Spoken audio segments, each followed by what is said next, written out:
Tahukah kamu bahwasanya asetil koenzim A, yaitu bahan dasar siklus Krebs, ya, tidak hanya dihasilkan dari katabolisme karbohidrat, akan tetapi juga dihasilkan dari katabolisme bahan makanan lain seperti protein maupun lemak. Nah, lantas di mana titik temu daripada si asetil koenzim tersebut dari ketiga komponen makanan tersebut? Nah, dan seperti yang kita ketahui bahwasanya dalam respirasi aerob itu menghasilkan ATP sebanyak 36 ATP. Lantas, apakah jumlah ATP pada saat respirasi aerob itu sama?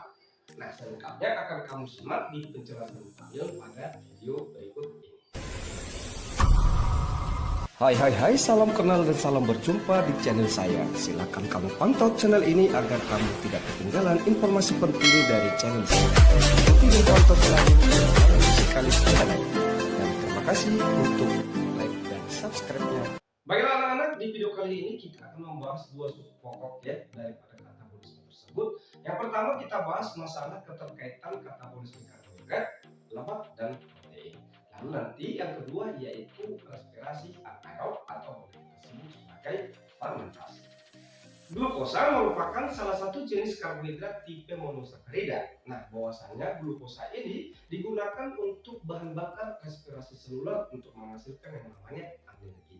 Nah, akan tetapi ya, molekul glukosa secara bebas tidaklah umum ditemukan untuk menu makanan manusia ataupun untuk jenis hewan.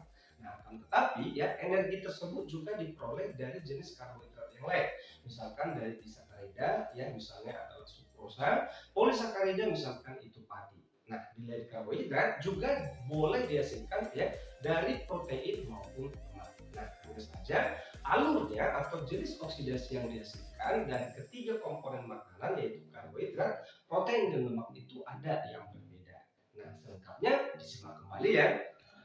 Yang pertama, katabolisme karbohidrat. Nah, bahwasanya pada tahapan respirasi aerob ya kita bahas itu diawali dengan peristiwa glikolisis yaitu pemecahan molekul glukosa. Selain glukosa, jenis karbohidrat yang lain seperti pati akan dihidrolisis juga menjadi glukosa yang kemudian diuraikan ke dalam sel oleh glikolisis dan ke siklus Krebs. Berikutnya, glikogen ya jenis polisakarida yang disimpan dalam sel hati dan sel otot juga dihidrolisis menjadi glukosa di sela-sela waktu makan sebagai bahan bakar untuk respirasi sel. Selanjutnya ada sukrosa juga akan menghasilkan glukosa dan monosakarida yang lain sebagai bahan bakar respirasi sel.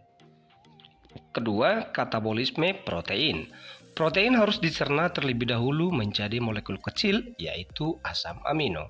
Tentu saja, banyak di antara jenis asam amino ini akan digunakan untuk membangun protein baru.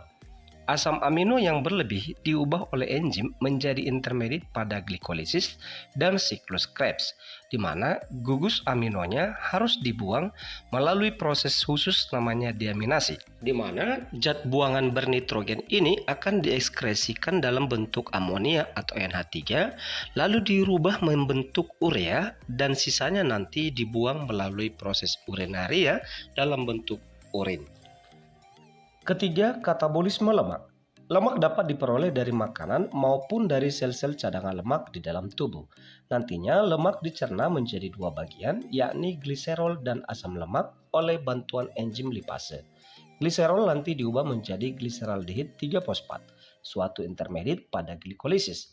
Sebagian besar energi pada lemak disimpan dalam bentuk asam lemak.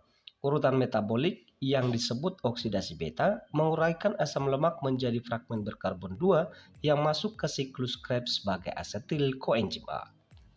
Dari penjelasan ketiga jenis katabolisme tersebut, berikut ada bagan keterkaitan katabolisme karbohidrat, protein, dan lemak. Nah, bahwasanya untuk katabolisme karbohidrat bahan dasarnya glukosa. Nanti akan memasuki fase glikolisis yang mengubah gula menjadi asam piruvat. Selanjutnya asam piruvat membentuk asetil koenzim A lalu memasuki fase siklus Krebs. Pengubahan molekul gula hingga ke fase siklus Krebs itu merupakan fase fosforilasi tingkat substrat. Lalu nantinya akan memasuki fase fosforilasi oksidatif. Lalu kita lihat untuk katabolisme protein. Bahwasanya protein akan dirombak menjadi molekul sederhana yang membentuk asam amino. Nah, bahwasanya asam amino yang berlebih dapat diubah ya memasuki fase glikolisis hingga terbentuk asam piruvat ataupun asetilkoenzim A, atau selebihnya juga memasuki fase siklus Krebs. Nah, bahwasanya gugus aminonya yang harus dibuang melalui proses deaminasi, yaitu zat buangan bernitrogen akan diskresikan ya melalui ginjal membentuk amonia NH3, lalu dirombak membentuk urea, yang nantinya urea akan dibuang melalui urinaria membentuk urin.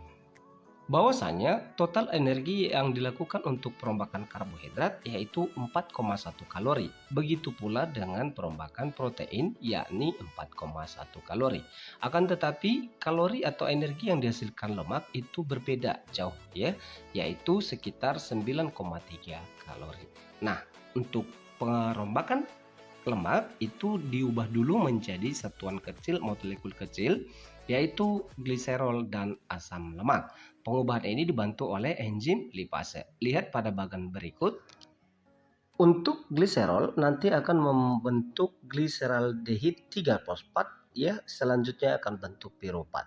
Nah, sedangkan untuk asam lemak melalui proses oksidasi beta, dia akan memasuki fase terbentuknya asetilkoenzim A hingga menuju siklus Krebs. Nah, tadi Bapak sampaikan energi yang dihasilkan untuk perombakan lemak itu 9,3 kalori. Ya, lebih besar dibandingkan karbohidrat ataupun protein. Itu sebabnya kalau kita memakan nasi ya, kemudian lauknya adalah daging ya atau kaya akan lemak ya, itu kita lebih kenyang dibandingkan kita makan ya dengan lauk tempe. Tempenya sumber protein. Oke. Nah, lebih kenyang rasanya makan nasi campur daging ya berbahan makanan lemak dibandingkan dengan makan nasi putih dengan tempe yaitu karbohidrat dan protein. Oke ya.